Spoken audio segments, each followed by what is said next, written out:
नमस्कार दोस्तों, एक बार फिर स्वागत है आपका आपके अपने चैनल पे। आइए देखते हैं एचएसएससी ने क्या डाटा दिया है और पेपर से क्या जांच पड़ताल कर रही है, इसके बारे में जानते हैं ज़्यादा टाइम ख़राब न करके। ठीक है, यानी एचएसएससी ने ग्रुप 56 और 57 के लगभग 2800 कैंडिडेट का मतलब क्या है रिपोर्ट तैयार की है, जिनके अंदर 2800 कैंडिडेट ऐसे हैं जिनके नंबर कटेंगे, यानी जिनको नंबर नहीं मिलने वाले हैं किसी भी तरीके से, क्योंकि उनके द्वारा जो क्लेम किया गया था वो गलत साबित हुआ है। 56 से 57 पेपर ले लिया है, इसका रिजल्ट घोषित नहीं हुआ है। 56 के पेपर में 41 सवाल रिपीट हुए थे जिन उम्मीदवारों ने दोनों ग्रुपों के लिए गए थे, ये बात तो आपको पता ही है। ठीक है, हरियाणा, उनकी वेरिफिकेशन आयोग ने जो आपका हरियाणा परिवार पहचान पत्र अथॉरिटी से करवाई है, यानी इन सभी कैंडिडेट की जो वेरिफिकेशन है वो हरियाणा परिवार पहचान पत्र अथॉरिटी से करवाई गई है, जिसके अंदर आप भी जानते हैं, सभी को पता है कितना डाटा गलत है, किस किस प्रकार से उठाया हुआ है, कब कब का उठाया हुआ है। ठीक है, कोई नौकरी है तो न हो तो किस प्रकार से उठाया गया वो आप अच्छी भली भांति जानते हैं, मुझे कहने की ज़रूरत नहीं। से करो, वेरिफिकेशन में पाया गया कि 7496 कैंडिडेट जो ऐसे हैं जिनके घर में सरकारी नौकरी तो नहीं है लेकिन 1,80,000 से आई उनकी क्या है ज़्यादा है, तो उनके नंबर कटेंगे। 300 उम्मीदवार ऐसे हैं जिनकी सरकारी नौकरी है, जिनके घर में सरकारी नौकरी है, और 167 उम्मीदवार ऐसे हैं जिन्होंने अनुभव के अंक क्लेम तो करे हैं लेकिन डॉक्यूमेंट नहीं लगाए, तो इनको नंबर नहीं दिया जाएगा। अगर ऐसा हुआ, अगर रिजल्ट घोषित होता है तो कहा जा रहा है भी रिजल्ट घोषित होगा तो इन उम्मीदवारों को सामाजिक आर्थिक मापदंड के अंक नहीं मिलेंगे। आयोग के अंतरिम तौर पर यह रिपोर्ट तैयार कर ली और इसका प्रयोग चयन के समय किया जाएगा। ठीक है ना, इसका उपयोग कहाँ पर किया जाएगा? चयन के समय किया जाएगा, डॉक्यूमेंट वेरिफिकेशन होंगे उस समय इसका होगा, और लास्ट में जब फाइनली रिजल्ट आता है तो उस समय इसका प्रयोग किया जाएगा। यानी रिपोर्ट तो तैयार कर ली है और इसका प्रयोग कब किया जाएगा? चयन के समय किया जाएगा। यानी 7800 कैंडिडेट है जिन्होंने क्लेम तो किया था लेकिन वो गलत क्लेम किया था। ठीक है, तो गलत क्लेम उनको नंबर नहीं मिलेगा। बाकी आगे कार्रवाई क्या करती है एचएसएससी ये पता नहीं।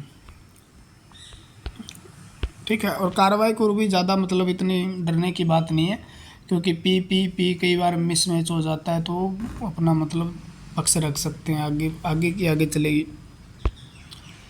हरियाणा पहचान पत्र अथॉरिटी को 2,11,000 उम्मीदवारों का डाटा भेज दिया गया है। यानी आपका डाटा भी अगर आपने नंबर लिए हैं, हाँ किया है, तो 2,11,000 कैंडिडेट ऐसे थे जिन्होंने सीटी क्वालिफाई करके नंबर क्लेम किए, उनका डाटा भेज दिया गया है और उम्मीदवारों की सामाजिक आर्थिक मापदंड अंगों की वेरिफिकेशन हो रही है, यानी वेरिफिकेशन आपकी भी चल रही है। ठीक है, अगर आपने नंबर लिया था तो आपकी भी वेरिफिकेशन के लिए कहाँ पर डाटा भेज दिया गया? आपका हरियाणा परिवार पहचान पत्र अथॉरिटी के पास भेज दिया गया है। ठीक है, आयोग इस डाटा का प्रयोग बैक एंड के तौर पे करेगा और मामला अदालत में लंबित है। अगर अदालत ने बिना वेरिफिकेशन के मतलब क्या कह दिया तो डाटा बाद में प्रयोग किया जाएगा। बिना वेरिफिकेशन में अदालत क्या कर दे भी पेपर ले सकते हो आप, तो इसका प्रयोग बाद में किया जाएगा। अगर अदालत ये कह दे भी तैयार एचएसएससी इस प्रकार से भी, अगर ये कह दे वेरिफिकेशन हमें करवा के फिर पेपर ले सकते हो, तो 2,11,000 का डाटा जो है ये भेज देंगे उनको, देकर आपका पेपर लेने के पूरे मूड में है, तो तैयार रहें। तो सारा कुछ तैयार है। ठीक है, वेरिफिकेशन वाला जो फंडा जो फंस रहा ना, तो पेपर नहीं होगा उसका फंडा जो फंस रहा था, तो वो भी अब हो जाएगा आपका सिस्टम बढ़िया तरीके से, क्योंकि 2,11,000 कैंडिडेट का डाटा भी तैयार किया जा रहा है। तो उसके बाद में ये वेरिफिकेशन वाला भी पेपर की सबसे बड़ी अड़चन थी, जो ये वेरिफिकेशन वाला था, पहले वेरिफिकेशन करवाया जाए तो वो करवा रहे हैं। ठीक है, दूसरी बात आपकी प्रेफरेंस के बारे में दिया गया है। देखो, हरियाणा कर्मचारी चयन आयोग ने प्रेफरेंस के लिए लिंक खोला, 2 अक्टूबर तक भरे जाएंगे। तो इसके बारे में अगर जानना है प्रेफरेंस के बारे में, तो इसके लिए एक स्पेशल वीडियो बनाएंगे किस किस तरीके से भरना है। ठीक है, बाकी मोटा मोटा ये रहेगा भी, अगर आप कोई पोस्ट को भरना चाहते हैं और आप उस मेरिट लिस्ट में आते हैं तो वो पहले नंबर वाली भी आपको दे दी जाएगी।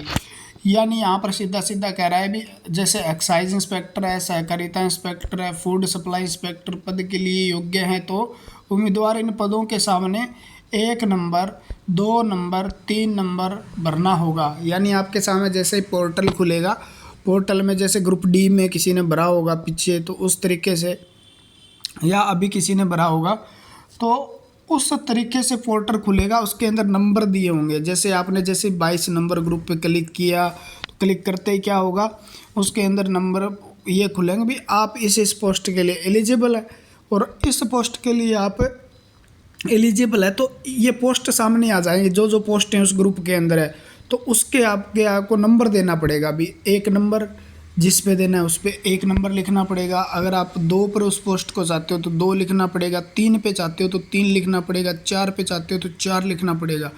और अगर आप 1 वाली पोस्ट की मेरिट लिस्ट में आते हैं तो आपको वो जॉब दे दी जाएगी। अगर 1 वाली में नहीं आते, आप 2 प्रेफरेंस वाली में आते हैं तो 2 वाली दे दी जाएगी। 2 वाले में भी नहीं आते हैं, आप 3 वाले में आते हैं तो 3 वाले भी आपको दे दी जाएगी। सारी नहीं दी जाएगी भी 1 वाले में आ गए तो सारी मिल जाएगी, नहीं नहीं, 1 पोस्ट मिलेगी जिस मेरिट को आप कवर करते हैं प्रेफरेंस के हिसाब से। तो ये आपसे मांगा गया है। पेपर से पहले प्रेफरेंस भरवाई जाएगी, ये पहली बार हो रहा है और आप भर सकते हैं, ठीक है।